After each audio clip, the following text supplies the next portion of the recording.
107. So we've been doing this for 2 years. A little over 2 years now. Just about, yeah. Yeah. But yes, it's Investing Power Hour number 107.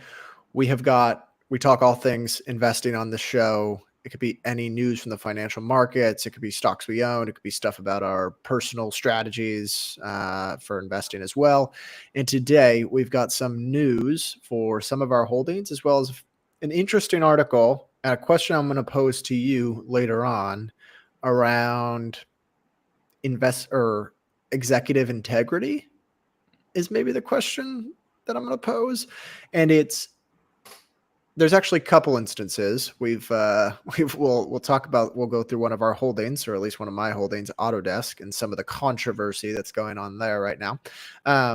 But before we do that, little housekeeping. Follow us on our Substack, or go to our Substack and subscribe. It's totally free. Has plenty of good notes from Brett. He summarizes a lot of our shows, and he adds a bunch of free charts as well if you're more of a visual learner.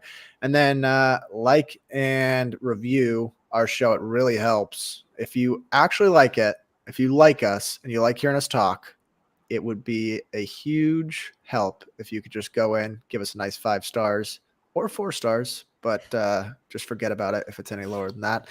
Preferably 5. And that's on Spotify and Apple Podcasts. That's the best way to get the show out there. Yeah. So we are live on YouTube. If you've got any questions, by the way, we do this every Thursday at 9:30 Pacific time, 9:30 a.m. Pacific time, live on YouTube. You can just go to YouTube, Chit Chat Stocks. You'll find us. But then we post the recording to our podcast feed as well. So if you want to ask us questions, that's the place to do it. Or you could just message us wherever, either on Twitter or our email, chitchatmoneypodcast@gmail.com. Still haven't changed that. But that's enough housekeeping items. Let's before we get into anything, I do want to talk about our friends, public.com.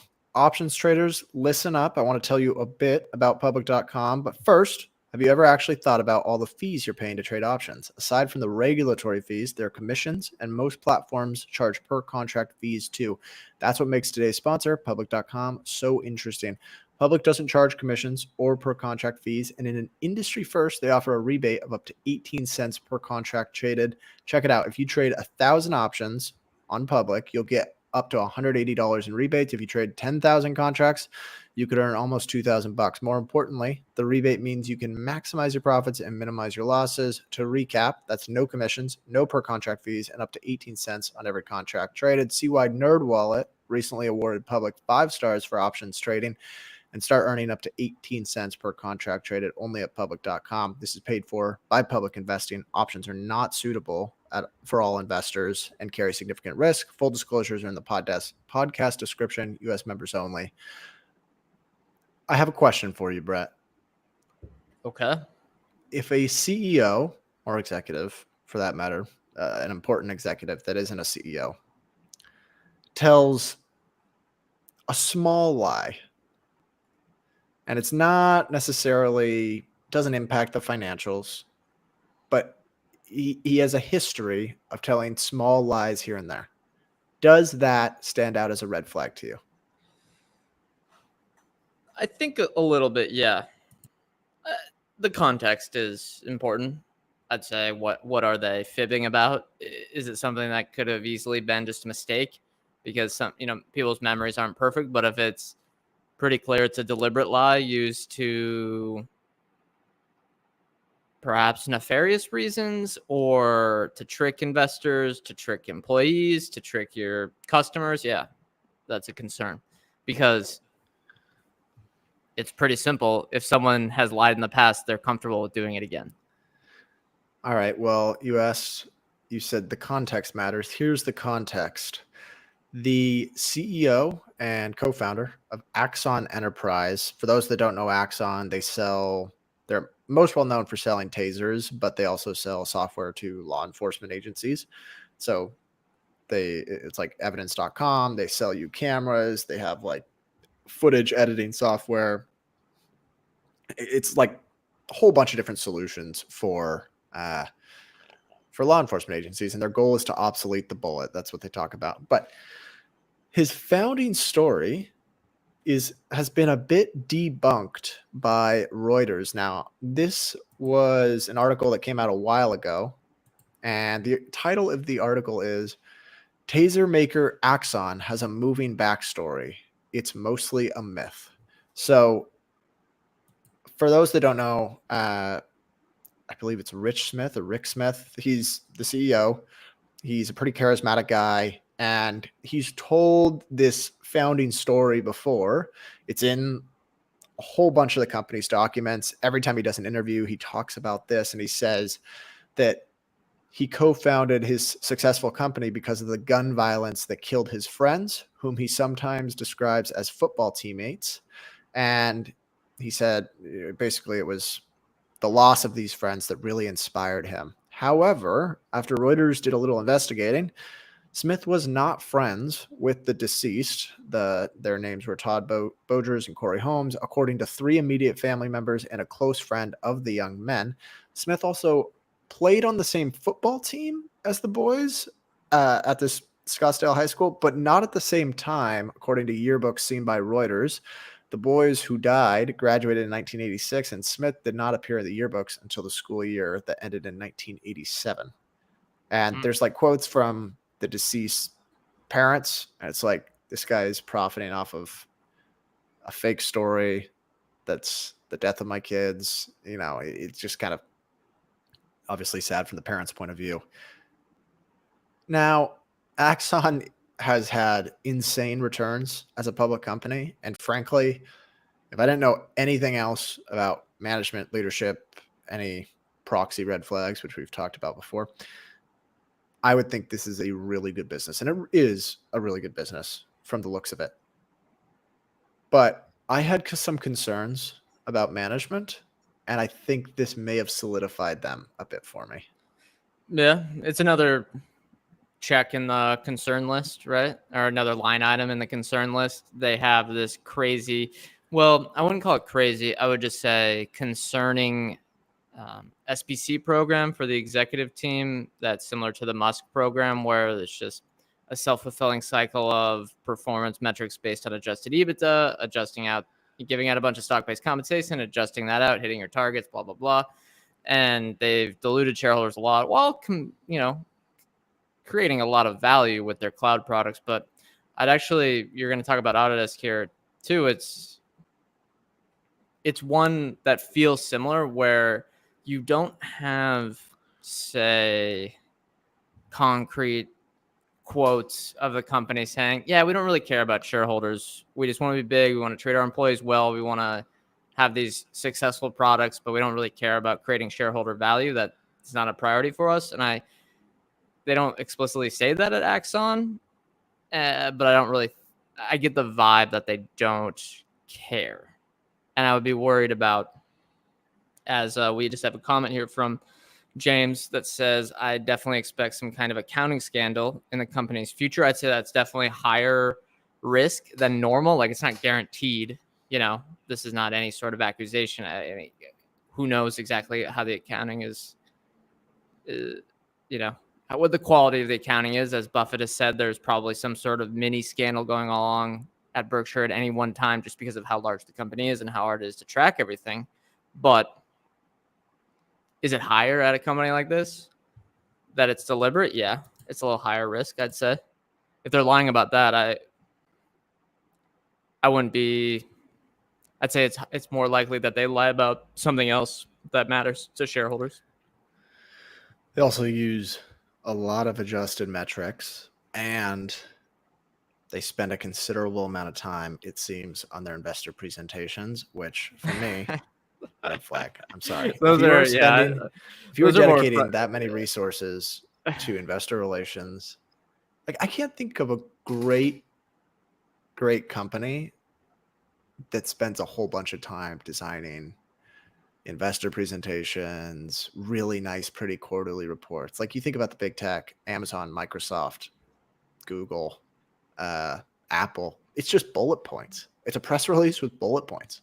Yeah, I don't mind them, but yeah, I'm sure they have a couple of people working on their IR teams at least, but you don't need more than that. You don't need a giant IR team. And I wouldn't, it's not the end of the world if a company has presentations. Sometimes it's nice, but yeah, I agree with you. Yeah, and Second, okay, go ahead. second edition of poor governance. Wait, let me Autodesk. let me go. Yeah, let me finish up on this Okay. Axon topic. They've gotten to be much bigger, right? This is the last thing I want to say on that. On this, their market cap. Let me just confirm it right now. It's like 23 billion, somewhere around there. 23 billion. Yeah, they basically went. I mean, the stock's done so well. They basically went from obscurity. No one follows them. They were the company. They were even called like Taser. They just made the tasers. It was a niche product, and then they had all this stuff, and now they're a giant company. When you're smaller, it's easier to get away with these white lies and to do things without journalists covering you, without anyone really on your ass, I guess, except for maybe some small time investors, right? And that's what we talked about this week with Jim Gillies and Todd Wenning, where they're looking at these undercovered, underfollowed stocks, small caps, maybe even micro caps, and there's very, very few people actually looking at these companies, especially. And then if you're looking at them, you can think, okay, I might be one of the few people actually tracking what's going on here. So it's a lot easier for a management team to get away with nefarious behavior. Not saying that's going on at Axon, but it's easier. They have a lot more eyes on their back now. Yeah, it just feels like kind of when I read the proxy statement, I thought to myself, these guys seem to be focused on taking care of themselves first. And then when I read the story, it was just kind of solidified my belief. It's the whole we are who they thought they were, or they are Yeah. who we thought they were. That's what it feels like here. Do we want to talk Yeah. Autodesk? Yeah. I'd say take care of your customers and employees first, then take care of the shareholders and the executives after. That's what I would say. Because it seems, yeah. Pay your employees. Take care of your well. customers and employees. Yeah. If you take care of your customers and employees, you will probably take care of shareholders and executives in the process. Exactly. All right. Autodesk. What's up with them? Well, I think I was the one that was looking at this, but you kind of took it as the topic. Yeah. I mean, this was, it's kind of, for me, this might be the straw that broke the camel's back, but we have come on the show a number of times and complained about the executive team at Autodesk and their use of metrics that might not really matter. But this week, news came out. I don't know if I'd call it news, but they've notified the SEC and investors that they're going to be filing their 10K late this year due to an internal investigation from the audit committee on their board of directors. It says the committee commenced an internal investigation with the assistance of outside counsel and advisors regarding the company's free cash flow and non-GAAP operating margin practices, which I did like to see that. I'm like, please stop. They talk so much about non-GAAP operating margins. Meanwhile, real margins haven't really gone anywhere in a while. But just to go through this list, I titled this segment, Autodesk Needs an Activist. And it feels ripe for an activist to come in, some sort of an activist investment firm. Here are all my gripes with this team. I'm getting a little don't do the thumbs up thing, the auto Apple thing. Yeah, that thing's crazy. For the listeners, when for some reason on Apple devices now, if you put a thumbs up, it does a little interactive emoji thing. And Ryan hates when he accidentally does that. It's funny though. Anyway, so wasteful spending across the board. That's my first red flag. And I'm not talking about they're probably paying their employees well. I don't care about that. I think they're doing fine. But they spent, what was it, $500,000 on an ad on the Sphere in Las Vegas, which for me is kind of the ultimate sign of we want to feel important as executives. And one of the best ways to do that is to put our name somewhere where everyone can see it. And even though it shows nothing really about our product, and there's probably a whole bunch of people here that are seeing the advertisement that will never be customers, it makes us feel important as the executives to be an important company. So red flag number one, the Sphere ad. They also, you had the picture of it, but the Autodesk like University Yeah, well, Day or I'm pretty sure that Sphere one was in conjunction with their Autodesk University is like their company retreat for all the big customers, which makes sense to do if you have large corporate customers. I'm not opposed to that, but it was in Las they Vegas. are I'm sure there they for spend you like, already. They're well, already there for you. yeah, exactly. The Sphere is obviously, that's wasteful spending. I get it. And, you want to do a sort of retreat for your customers. It makes sense. I'm sure they spent like $10 million in Vegas, which is probably, excessive. The year before, I think was the screenshot I had was from New Orleans, which it just looked like a giant party. So I think as a slight red flag for me that they're probably spending another $10 million on that.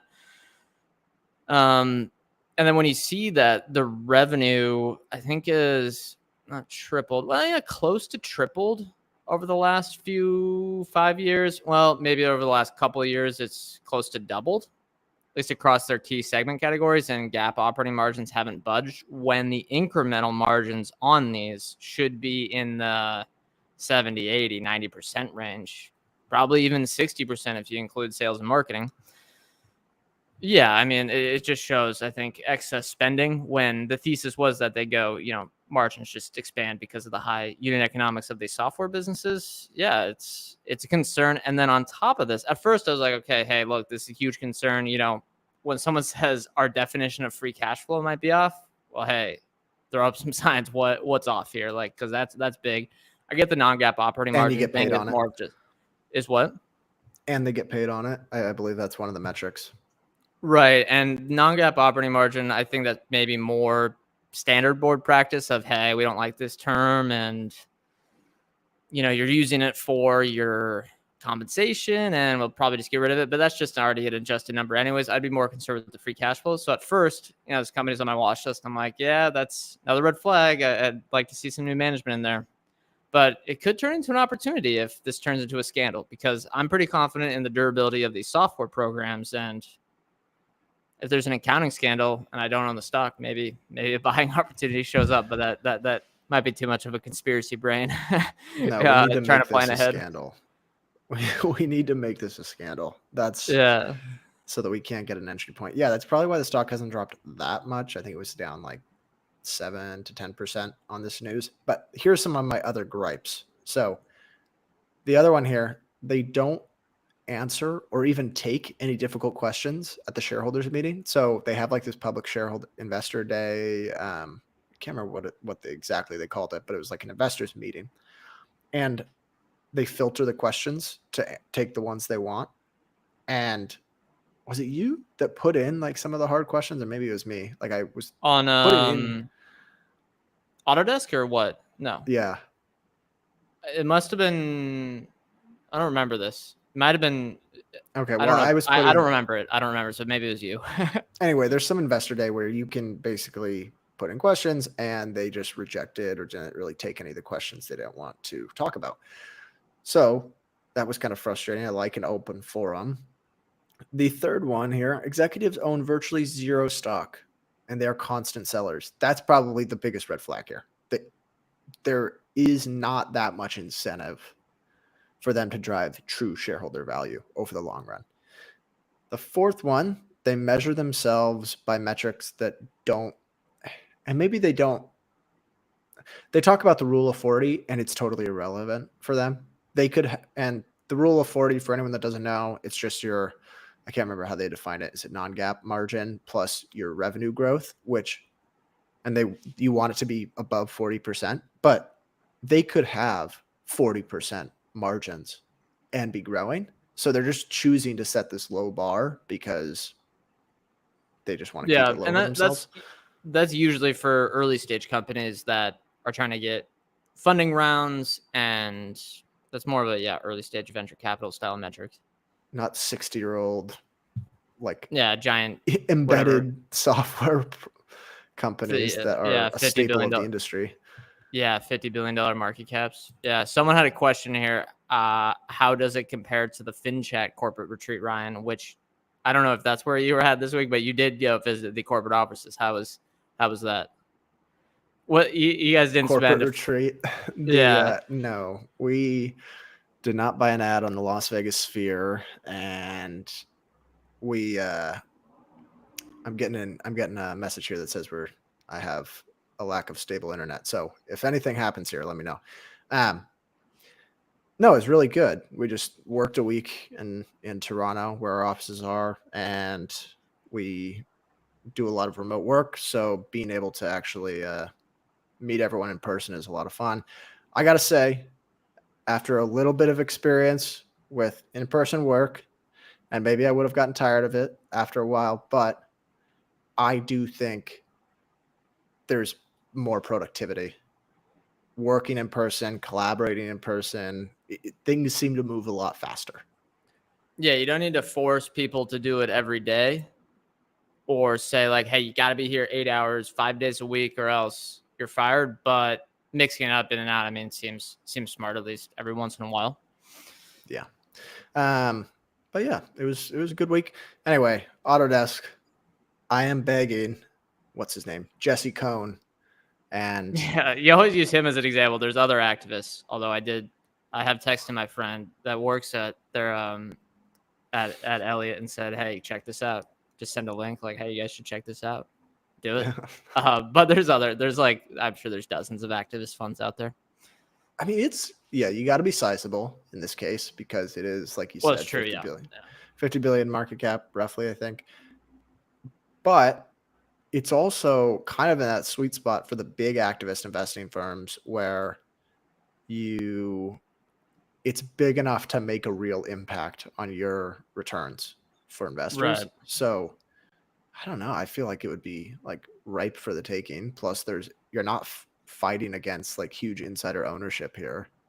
So I'm surprised someone hasn't come in yet. Yeah, it's interesting. And I saw today that the gross profit ratio has fallen below 10. And this is a company that could easily get to Adobe level bottom line margins. So I think you're probably at, if you think you can get them to 40%, 45%, 50% operating margins on a GAAP basis, which I think they can if they streamlined operations much better and we're just reined in some of the dumb spending. You know, the stock's not that expensive, but I can't control that. An activist could do that. So maybe that's where you got to wait for that to happen. Let's just think about it at the very basic level. And I think when people hear us talk about, oh, margins could expand, the first thing that comes to mind is, oh, Brett and Ryan think they could lay off employees. That is not what we're saying. They could do, if you're Autodesk, do you need to hire a new employee to generate growth? Not Right. really. I think the business will grow on its own, right? As more and more end customers, end firms get added to the world, they're going to need Autodesk products. The incremental margins, like you said on that, they're like 90%, or maybe 80%, whatever. You need research and development and the minimal cost of revenue that they have. I'm getting that little thumbs up pop up again. All I'm saying is this could get to significantly higher margins by not advertising on the Sphere, not wasting a whole bunch of money trying to impress customers in the world, and not trying to match your expenses with your revenue growth. So yeah, and employees are more. That's my activist campaign. And employees will be more happy if your stock's not in the gutter for multiple years, especially if you're paying them 10%, 20% of their salary in SBC and they don't see the stock going up. They're not going to be happy. So it aligns everyone together, I think, to run it much more efficiently. And yes, like we mentioned, you got to care about employees. You got to care about your customers. You got to care about all your stakeholders. But shareholders are one of your stakeholders. And when everything gets out of whack, well, yeah, this is when this type of thing happens. All right, let's move on to my topics. I have something on Starlink I think was interesting. First off, and neither of these are sponsors or anything, but this article is from Bloomberg. I've been a Wall Street Journal subscriber. I kind of think Bloomberg might have some better stuff for like people that care about investing, business studies, investigative reporting. And the Wall Street Journal, like half of it is It's got a lot of politics, which you expect. You can just ignore that. But it's like a lot of lifestyle stuff for rich people. And Yeah. it's like way too much of that as an And aside. there isn't a lot of, it doesn't feel like there's as many hard hitting pieces with the Wall Street Journal. Like it's just general reporting. Like and maybe that's intended. They want to keep their opinions out of it as much as you can. But with Bloomberg, it feels like I'm getting much more valuable takeaways whenever I end up reading a Bloomberg article. I agree. So I agree with you there. Yeah. Speaking of that, there was one on Starlink. Sorry, let me send this comment here to someone. Someone said we don't surprised we don't speak about oil and gas companies from John Gallegos. I hope I'm saying that right. Yeah, they're not. I'm saying they're not very podcast friendly. We can't talk about obscure stuff all the time and expect people to listen. So we got to go for stuff that's interesting and stuff a lot of people want to hear about. I will say though, I've noticed that when I do a screener or something like that, I always filter out oil and gas stocks. Like I'm constantly excluding those, which that just kind of made me realize if you're in that industry, there are so many people that are ignoring you despite the recent returns.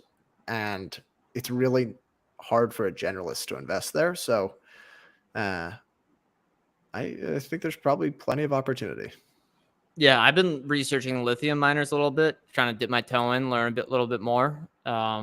And I keep going, man, there's a lot more to learn. I don't know if I could buy any of these anytime soon, but it's also everyone just says, well, prices are unpredictable. They just throw it out right away, and there could be an opportunity there as well. But let's get back to the topic. Starlink. This is a sexy topic. This is a podcast level topic. Bloomberg had some nice reporting. Here's some quotes from the article. People familiar with the finances of one of the world's most valuable private companies say Starlink has, at times, lost hundreds of dollars on each of the millions of ground terminals it ships. They started out with kind of a clickbaity sentence there. I wouldn't say the financial situation doesn't look as bad as you think. I guess for context, this is one of the largest subsidiaries of SpaceX. SpaceX being Rocket Lab, I guess, is doing some work now, but one of the only private spaceflight contractors out there, and they're setting up their own satellites to provide satellite internet around the world, and it's pretty interesting business. There's been a couple of copycats out there. There's OneWeb now, and then also Amazon's Kuiper that's going to come in. But Starlink has grown quite rapidly. It has 2.6 million customers today. Here's another quote from the article. It says, right now, Starlink has 5,600 active satellites deployed, but plans to add tens of thousands more to reduce transmission times and boost its internet capabilities around the world. So essentially how these work are, I think they're about 300 miles above the surface, give or take. And they're just kind of in a web. And they beam internet down and you connect to it. Essentially, I'm sure that there's obviously more technical stuff with that. But the more satellites you have, the more internet, let's just call it capacity that you can get, right? You could stream 10 videos with one satellite, for example. That's not like any sort of relevant metric, but if you have 10,000, you could stream a lot more videos. So you can provide internet services to a lot more people. But what's interesting, I thought, from this article is that when you go over the big cities, Starlink, if they get a lot of users, the service begins to deteriorate. And apparently in 2022, when adoption rapidly grew, there's only a fixed amount of satellite capacity at any one time. And then once they hit that hurdle, the internet speeds start going down, which I think is interesting. It's probably a good problem to have, right?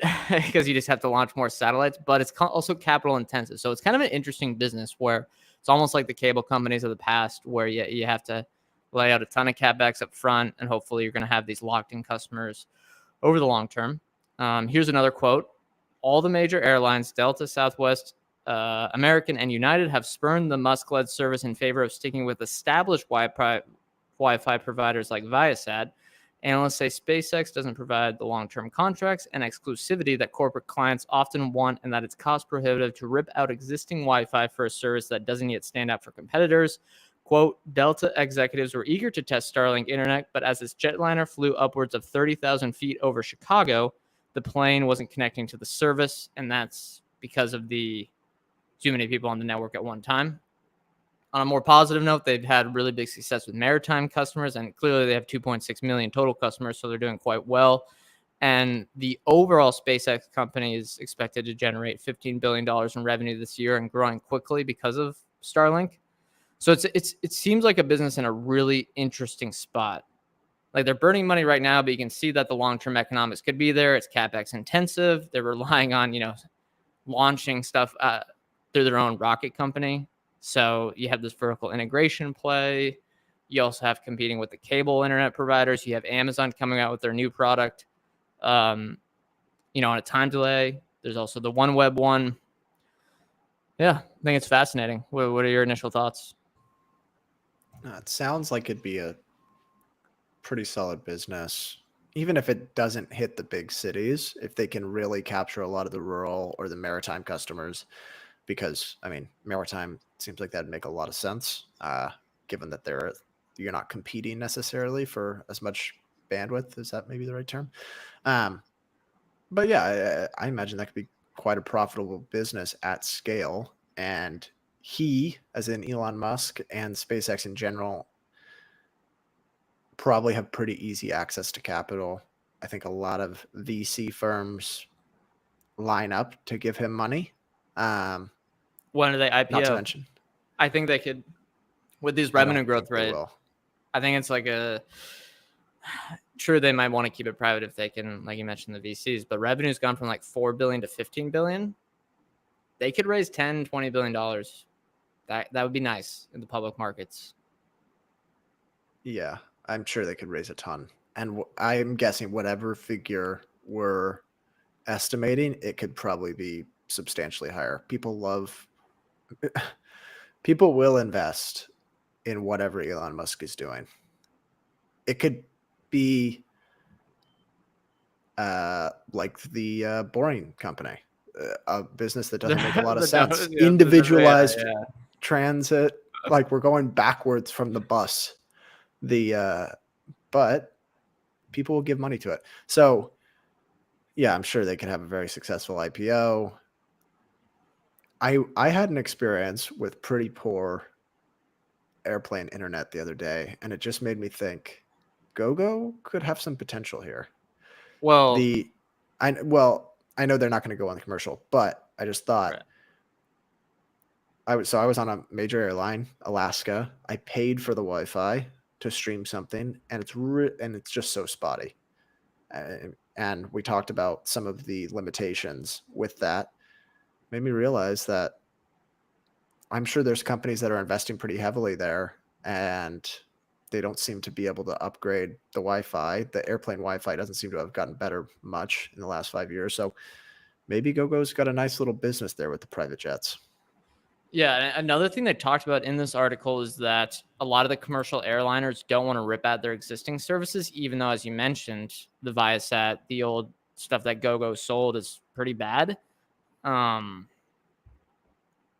They don't want to rip out their equipment because it just takes too long, and Starlink has to be so much better for them to replace it. And the fact that GoGo, we talked about it on the show, that the report I did on them, if they can match Starlink's speeds and go global and already have all this existing equipment in the private jets that has an exclusive spectrum band, which essentially just means that you're not going to have that interference over the big cities. Yeah, it's nice. Like it seems like a problem that should be solved by now. And I know it's a big luxury to connect to the internet in the sky. It's there's always those comedic jokes about that, but it provides people a lot of value, especially the business executives. The Autodesk executives can constantly be wasting money by doing that. Let's see. We had some comments from Tyler.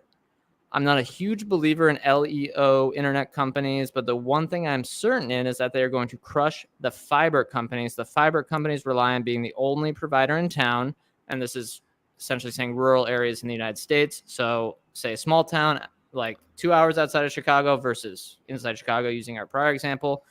So they're the only provider in these towns, but these LEO constellations are going to add a second, third, et cetera, competitor to every fiber passing in the world. I think that makes sense because, it would be much tougher to compete with Comcast in a big city. There's not going to be that much on the edges there that you can go with these LEO satellites, but in a tiny town, you can definitely, there's plenty of capacity because, the density of the network matters for these satellite services.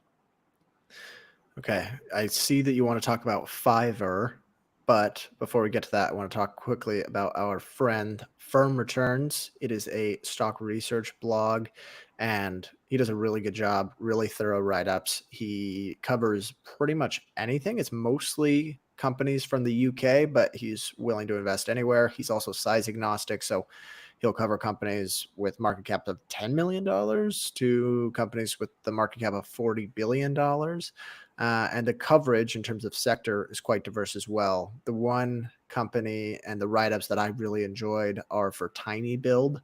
So when he invests, and Tiny Build's a smaller game developer in the UK, when he invests on the smaller end of the spectrum, he'll actually build up relationships with management and have frequent conversations with them that'll kind of help keep his readers more informed, because he'll be able to use some of that dialogue for his content. He is, I've mentioned it here before, very thorough with his write-ups. Some of these long form reports can take upwards of 100 hours of research. So go ahead and check it out. He's very value focused. And he's a listener of Chit Chat Stocks. Yes, he is. Go ahead. It's the affiliate link is firmreturns.com/chitchat. You get, correct me if I'm wrong here, Brett, 20% off. That is correct. Link will be in the show notes. And yes, I believe, James is watching right now. He is Firm Returns. That's his pseudonym. So he contributes to the show. That's great. And as we mentioned, the smaller management teams, you get access because no one's following them. That's something he's trying to provide. And there can be a lot of alpha and undervalued companies. Did you want to talk about Public? Our other friend. Again? Yeah. Earlier in the show, you heard us talk about the investing platform, public.com. That is where you can trade options with no commissions or per contract fees, and you get a rebate of up to 18 cents per contract traded. NerdWallet recently gave Public 5 out of 5 stars for options trading. If you want to see why, go to public.com and start getting a rebate of up to 18 cents per contract traded. This is paid for by Public Investing. Options are not suitable for all investors and carry significant risk. Full disclosures in the podcast description, U.S. members only. Let's talk Fiverr, because this is a company. What's that? That old Star Wars meme? That's a name I haven't heard in a long time. That's what it feels like with Fiverr. Yeah, because this was a growth darling. Yeah, let's look at market cap on old FinChat here. Market cap peaked at over $10 billion. Now we're below $1 billion. Drawdown is 94%. Let's kind of look at some of these metrics here. You have some of the notes here. I guess I'm not looking at them right now because I'm doing the share screen, but we have revenue growing. It's grown at 38% since 2017, but it slowed down last year. In the last couple of years, slowed down last year to about 7%. If one thing I thought was really interesting looking at this company, and I guess for context for the listeners, we asked on Twitter what we should talk about, and a lot of people actually said Fiverr. So I wanted to talk about them today. As you mentioned, we haven't looked at them for a couple of years. They were extremely popular, but with the stock down, not as popular anymore. But I want to look at something I thought was really interesting, which is the difference between the operating margin and free cash flow. Now, this is something that will maybe not surprise you because you've seen these type of companies before, but it is quite a wide gap. So we have, for the listeners, in December 2020 year, they had negative 6% margins, operating margin. Then 2021, negative 15, 2022, negative 14, and then 2023, significant improvement to negative 4%. But if you look at free cash flow, quarterly. yes. I just want to see if they've gotten a similar trend where keeps moving in the right direction. Although some companies might have lumpiness, so the annual might be more helpful. But look at the free cash flow here. So last year they generated positive Yuck. 23% free cash flow margins, but negative 4% operating margin. Now, on the one hand, they're not going to be cash strapped. I believe they have $200 million in net cash on the balance sheet. But on the other hand, I think they're spending a healthy amount on stock-based compensation. If we look at the trailing valuation, we're at a gross profit ratio of 2.5. So quite cheap if they can get their act together on a profitability standpoint, but I'd like to see the definition of that. They may also have a working capital advantage holding That's true. payments from That's true. Yeah. what you call it, freelancers. This would be, I would not ignore this. Like, this is something I could see myself potentially investing in here. EV to free cash flow of 13. Okay, not great, but give me some more numbers. Last thing I will say, $200 million in net cash, but they have like 400 something million in convertible notes. So they actually have a lot of strict cash on the balance sheet, and some of it's client deposits, but I think I excluded that when doing the calculation. Market cap is $800 million today, and they just announced a $100 million buyback program. Revenue is still growing. I think this is a huge narrative around. Well, first it was the COVID overhang, right? Because they had a huge benefit. For anyone that doesn't know, Fiverr's like Upwork. It's similar in that regard, where it's a connects contractors to work. For example, if we wanted some sort of work done on the podcast on the back end, we could go to Fiverr and look for someone to do that contract work. But there's the COVID overhang because that was so popular. But now I think there's an AI overhang where people are worried about that. Oh, interesting. That could be an opportunity here. Yeah. All right. That's kind of interesting. I think they're also based in Israel. I think I can confirm that. So that might be also affecting them given the war. Yeah. I think there might be a number of opportunities for these companies where everyone's kind of discounting them because they think they're going to get destroyed by AI. I think text is another one where it's like that live chat software for companies. I think they're based in Poland, but there's a number of these like software businesses or businesses where it could theoretically be done by AI. And they just seem to be getting crushed right now. I'd say it's almost like the Amazon effect of 7 years ago, where if you're in Amazon's path, all of a sudden your stock gets like dropped by 20%. True. And that served to be an opportunity for a lot of companies. The other thing I'll mention here, if you liked that little screen share Brett just did, FinChat, my place of employment, finchat.io/Chit Chat will get you 15% off any paid plans. It's also, you get a 2-week free trial right now. So might as well try it out as soon as you sign up. Saves you a ton of time. If you research individual stocks, save you a lot of time, and it is significantly more not effective, but it's way less cost prohibitive than Bloomberg, Cap IQ. It's nowhere near that absurd pricing that you get on those ones, and it is just right from your browser with all these great numbers. So finchat.io/chitchat, link in the show notes. Anything else, Ryan? Ally Financial earnings this morning. Catch those? What I did, but I have a comment here on Fiverr that I think it's gonna make you cringe. So Tyler said, "Do you know if there's any Fiverr competitors?" He was like, "Is IAC a competitor?" And I was like, "Upwork is the competitor," but that got me an idea. What if IAC bought Fiverr? Now that's a ugly acquisition right there, but I think it makes sense for them. That's right up their alley. They do love marketplaces. They love struggling marketplaces. Yeah. That would be interesting.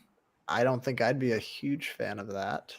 But I wonder if there could be, it's companies like this where they've maybe faked profitability for a while because they showed growth and it was kind of idiotic not to be investing back into the business. But now push comes to shove, the market doesn't care about your growth anymore and they want to see profits. I think this is when management teams tend to find religion and I think it's a good opportunity. If they're able to, I don't see why this is a business that couldn't be profitable. It's pretty Right. capital light. Does it remind you of? And I'm reminded because this company is based in Israel as well as Wix. A little similar. Yeah, to Back some like degree. when it was in that $50 to $60, $70 range. It's like management's a little shaky, a lot of SBC, but they got a COVID overhang, but it might not grow as slowly as people think.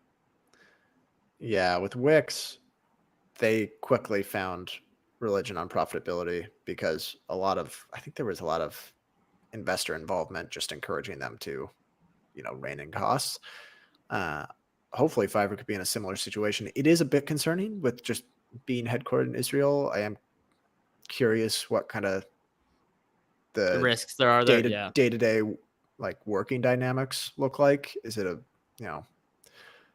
what's it like being an employee there? Are you Right. getting moved to like other countries, working remote? What's the process? So I'd love to hear more about that on conference call or something. Tyler says Fiverr just needs to advertise on the Sphere and that'll fix things. That's a great point. But you want to talk Hey, you know Ally? what? They Or, would make more sense to advertise that's on the true. Sphere Yeah. because anyone could be a freelancer. That could be a potential customer. Autodesk? What, you think a bunch of architects are like just pondering the street? I mean, maybe like they're just wandering the streets of Las Vegas. I'm going to be in Las Vegas this weekend actually, and I'll tell you whether or not I think there's a bunch of architects walking the streets. Well, I'm going to predict no. Yeah, you're going to a wedding in Las Vegas. I got to say, whoever that bride is, that's a keeper right there. Choosing that, it's a place to go. All right. Ally, did you read the quarterly report? I did. Didn't put any notes down or anything yet, but I just read through it and say my immediate thought was the market expectations were lower than I assumed. Did you think that as well? Because the numbers aren't great right now, but the stock keeps going up. Yeah, it's funny watching the narrative on these guys change so quickly. Just like any hint of struggle, the stock shot down. Any hint of like net charge off rate was like just marginally down from last quarter. The stock jumped 8% this morning. Yeah. So do you think people are expecting like they're like, oh, the expectations are way too high, the charge off rates, all the delinquencies are just gonna keep moving higher because of that Carmageddon narrative, or what? I don't know. Kind of bummed I didn't. I do own this, but I kind of wish I put more money into it. Little starter position. Almost. Yeah, I think it was like 4%, 5% of my portfolio.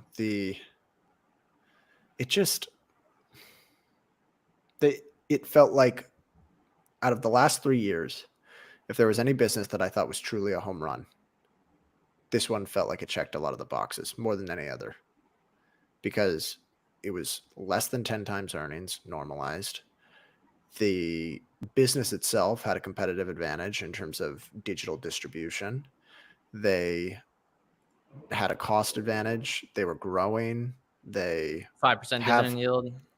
a loan portfolio that doesn't have that long of terms. So you knew that it was kind of under earning relative to what it could do in a couple of years. It just felt like it checked a lot of the boxes. The only part that concerned me, and this was probably the most concerning, was the executive turnover. Yeah, we just got a comment here that says, real question is, why did all the C-suite leave? I personally can't figure it out, so I can't invest. Yeah, there's something to watch out for. They brought in the new person. I think it was someone that just went to Discover and left because of the Capital One merger, right? Not a bad Are move we by sure that it guy. wasn't the guy that like got ousted for the issues? I don't know. I don't own the stocks. Because Ally remember Point's Discover former had like Discover's CEO. I don't, but I think this guy came in after, like, he wasn't the Discover CEO for very long, if you get what I mean. okay. I'll have to look into it more. Because if there was the one guy that was at Discover, and then they like charged all those merchants, like they put them in the wrong pricing tier, and they had to like refund all those merchants. and then Right. he was ousted. That's another one that I would say in a vacuum, fairly weak report, and the stock's up 3% today, even though they're also in a merger. What would you call that? Like, not a vacuum, but like the place. I don't know what's that word that people use where you're like sitting in between, waiting for the decision to happen. Limbo. Limbo. Yeah. They're in acquisition limbo. Yeah, that is an interesting one. Capital One Discover. Did we ever do a show specifically on them, or should we? We should. Maybe you've been trying to figure out what It's our next wheelhouse. research, and maybe that should be you. Maybe you do that for your next stock to research. I like that. Coupon subscription hike. We were right on something. Finally, yeah. The one stock I own that's going up. Yeah, give me a second to brag here. 20% of my portfolio. There we go. But part of that is because everything else seems to be going down. So it's growing. I haven't added, but it's growing. Yeah, this is an interesting one. Seems a bit defensive. I know they talk about being customer focused and not worried about competitors, which is the same thing that Amazon says, but there's just huge reporting today from the Wall Street Journal that Amazon literally does recon on all their competitors like every other company. So it's just a bit of marketing. I think Coupon does the same, even if customers are the first priority. But I guess for context, here's some quotes from an article from some South Korean newspaper. Coupang, South Korea's largest e-commerce platform, said on Friday it will raise its membership fees 58% to approximately $5.70 USD per month, as it plans to spend more than 3 trillion won, about 2.2 billion US dollars, to offer rocket delivery across the country to fight off Chinese rivals such as AliExpress and Temu. Think of rocket delivery, for anyone that doesn't know this company, as similar to Amazon Prime with its own local nuances. This is the first increase in 2 years. And for other context, last month, AliExpress announced that it would invest $1.1 billion in building fulfillment centers in Korea over the next 3 years to challenge Coupang. What are your thoughts here? You like it? Do you not like it?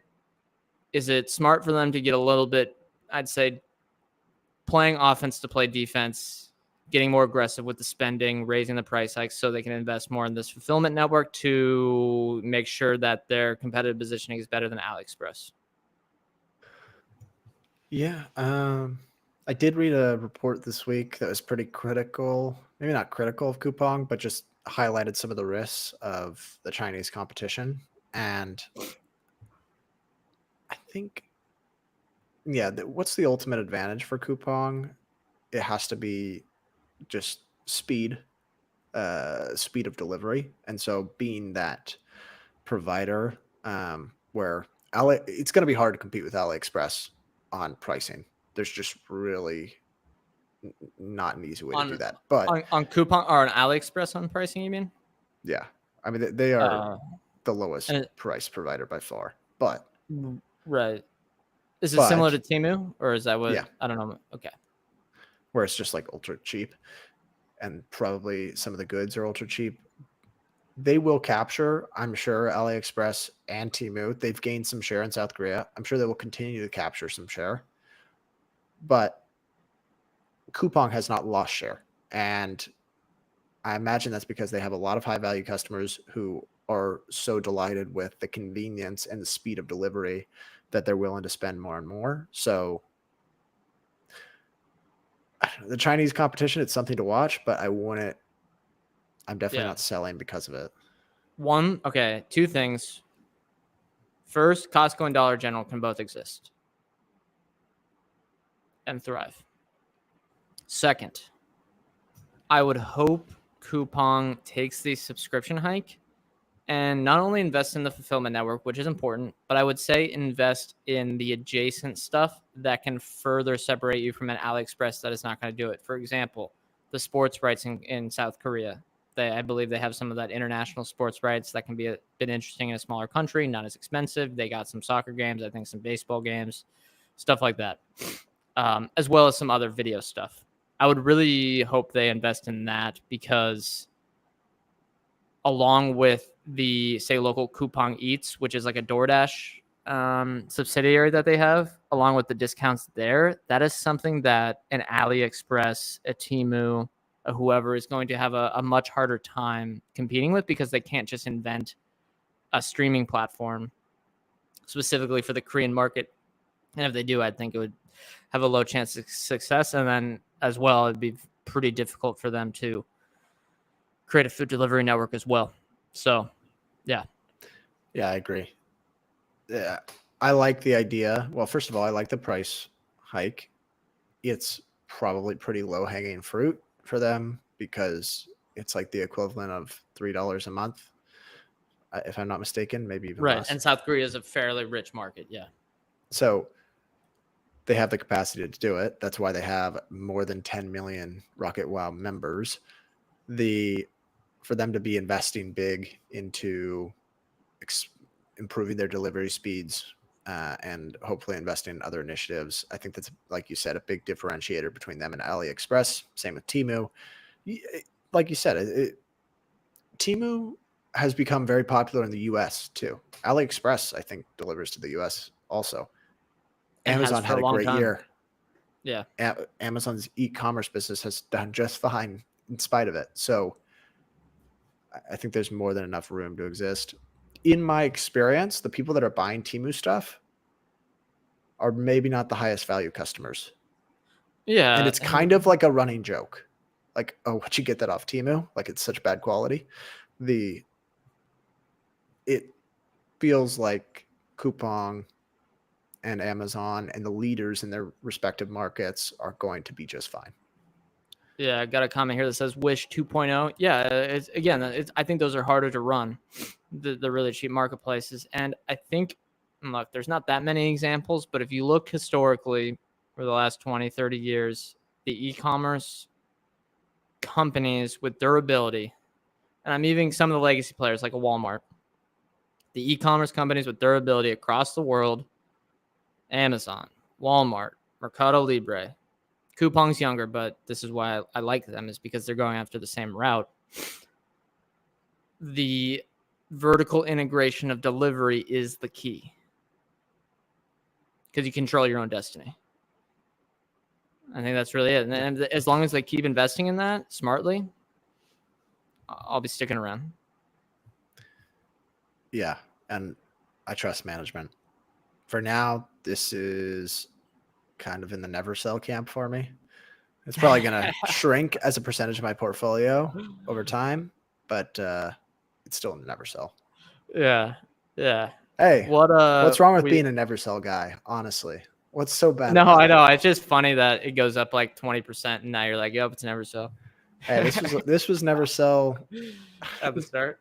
Part I of being never I still sell think it's is shit, it has though. to be. Yeah, I know. I'm in the. I agree with the philosophy too. The philosophy is never sell. Sometimes a company forces your hand, but either making mistakes or whatever, something happens. As we wrap things up, we got a couple of minutes left. Someone says, "Are you guys excited for the Netflix earnings?" I would consider Netflix earnings almost like the Groundhog Day of earnings. When they report, it's almost like earnings season has started, and if they have a good report, it's like a good omen for everyone else. And people, like, other stocks trade on it. Yeah, it's weird. It always makes me kind of chuckle that Spotify's stock changes depending on Netflix's results. That is what really is the correlation? There's no correlation. People are subscribing to things. Wow. That's great. Every subscription business should just rip on Netflix's earnings. Yeah. Well, what do you think? The expectations seem high for them, but they continue to crush it. Yeah. Kind of really it. I mean, that to me, I'm pretty bummed out we didn't take a deeper look at them when it was trading at a pretty reasonable cash flow multiple. And when I think of like top executives today, Netflix has them.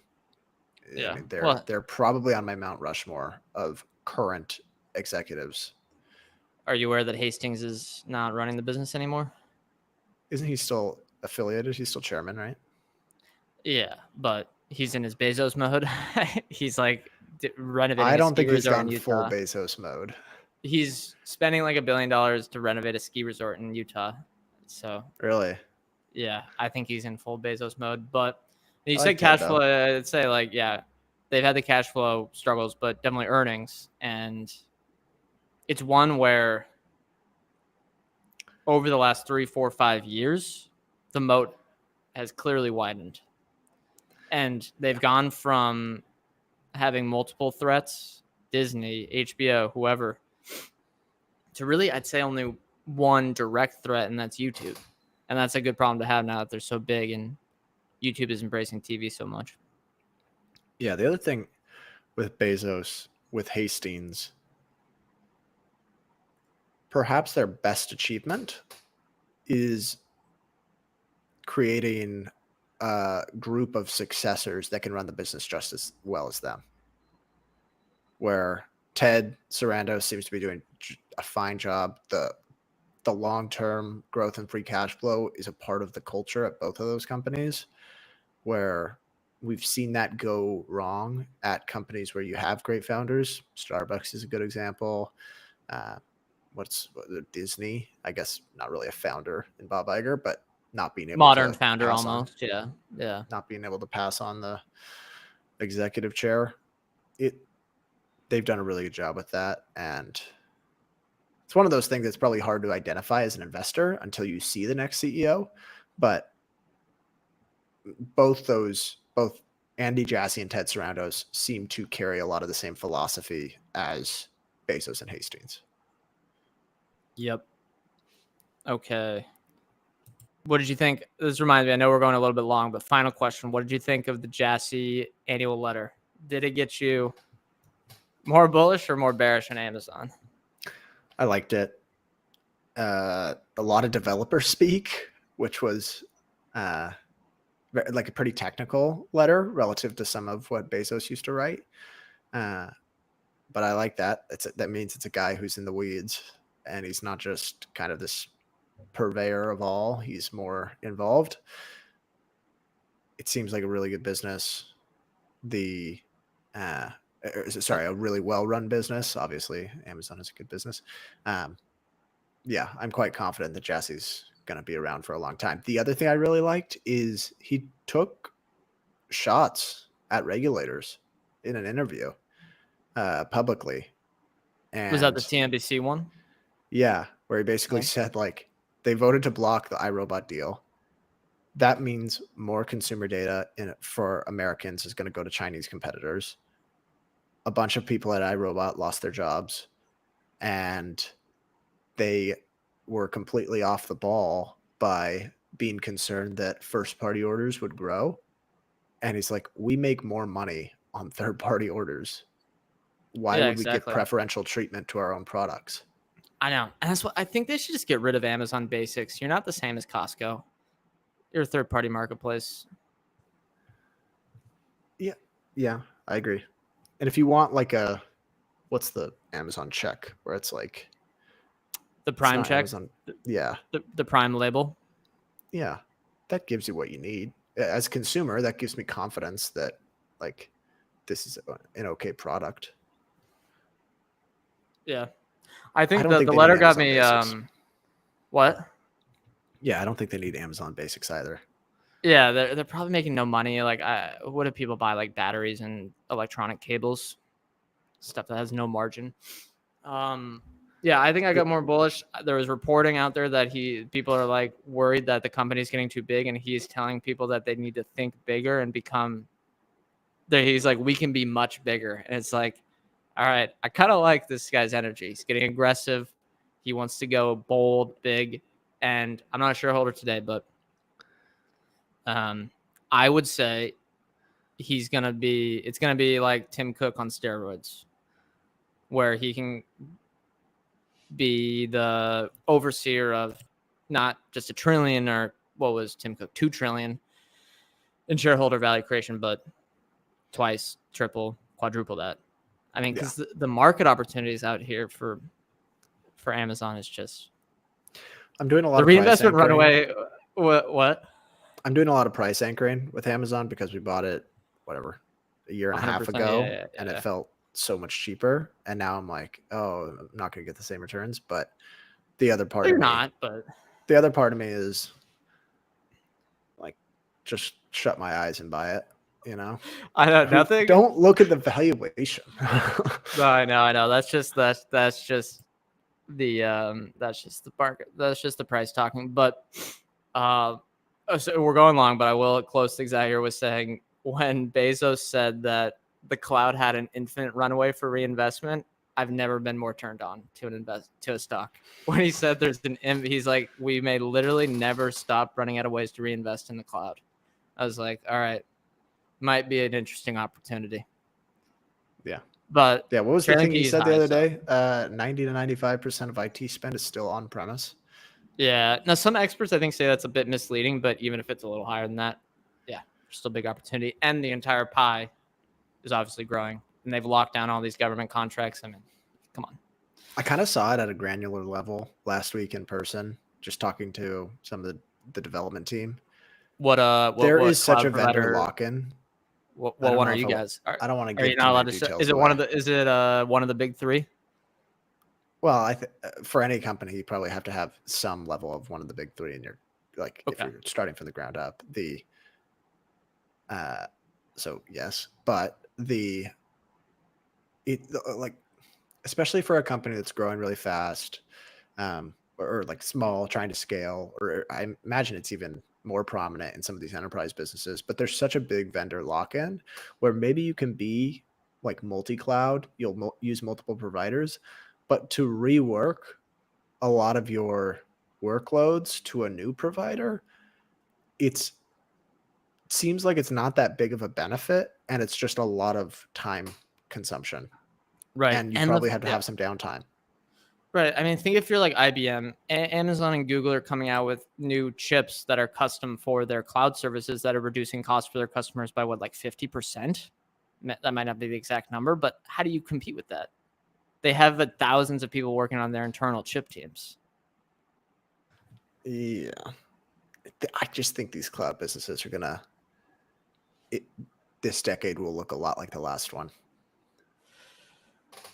Yeah, and you know what might be the best performer who is starting at, could be the fourth horseman is Oracle. Oracle's actually done quite well. They're a niche player, but they've had the stocks actually, done pretty well. But that's a topic for another time. Do you want to hit the disclosure, Ryan? Sure, yeah. Thank you all for tuning in. Please like and review 5 stars if you like us. It's really appreciated. It's the easiest way to help this show grow. Thank you all for tuning in.